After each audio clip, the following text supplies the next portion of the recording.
আজি ৰাতিপুৱাই আমি এয়া মন্দিৰলৈ বুলি ওলাই আহিছোঁ আৰু এতিয়া গোগামুখত পাই প্ৰথমতে শৰাই সামগ্ৰী আৰু তেল ধূপ কিনি ল'লোঁ। তাৰপিছতে আকৌ এয়া মন্দিৰৰ গেটৰ সন্মুখতে এই লোক দুজনে ধুনীয়াকৈ গান গাই থকা দেখি আমাৰ চুনু মানুহে আকৌ পইচা এটা দি ল'লে। তাৰপিছতে এয়া আমি এতিয়া গেটৰ ভিতৰলৈ গৈ আছোঁ। এয়া হৈছে গোগামুখত অৱস্থিত সংকটমোচন হনুমান মন্দিৰ। আজি আমি বছৰৰ প্ৰথমটো মঙলবাৰে হনুমান মন্দিৰলৈ আহিছোঁ।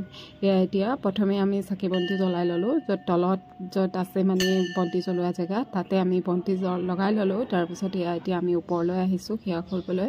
সেৱা কৰি মেলি আকৌ অকণমান আমিও প্ৰসাদ খাই ল'লোঁ। তাৰপিছতে এয়া পাৰ চৰাই যে আছে সেই পাৰ চৰাইখিনিক আমাৰ চুনু মানুহে আকৌ প্ৰসাদ দি আছে, গতিকে সিহঁতিও ভাল পায় মানে ধুনীয়াকৈ আহি খাই আছে।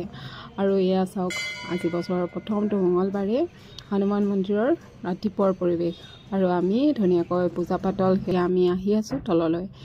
আহি পাই আকৌ প্ৰথমতে আমি চাহ একাপ খাই ল'লোঁ। সেই যিহেতুকে মন্দিৰলৈ আহিছিলোঁ গতিকে একো খাই অহা নাছিলোঁ।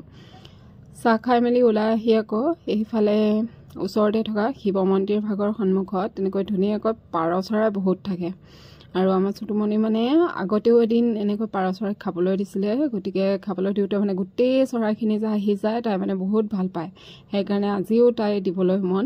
আৰু প্ৰসাদখিনি যিহেতু কি হনুমান মন্দিৰৰ পাৰখিনিক দি থৈ আহিছিলে গতিকে সিহঁতক দিবৰ কাৰণে আকৌ নাছিলে, গতিকে ফল মূলটোতো পাৰ চৰাই নাখায়, গতিকে আকৌ এই ওচৰতে থকা আইতাগৰাকীৰ দোকানখনৰ পৰাই এক্সট্ৰাকৈ আকৌ পেকেট এটা কিনি দিছোঁ। গতিকে তাই বহুত ভাল পালে আৰু পাৰখিনিক ধুনীয়াকৈ খাবলৈ দিলে আৰু এয়া সেৱা এটাও কৰি লৈছে যিহেতুকে মন্দিৰৰ সন্মুখত আছে। আৰু এয়া চাওক ধুনীয়াকৈ পাৰ চৰাইখিনিক খাবলৈ দিলে, সিহঁতিও গোটেইখিনি আহি খাইছে, কিমান ভাল লাগে নহয় জানো। আৰু আজিৰ ভিডিঅ'টোত তেন্তে ইমানখিনি।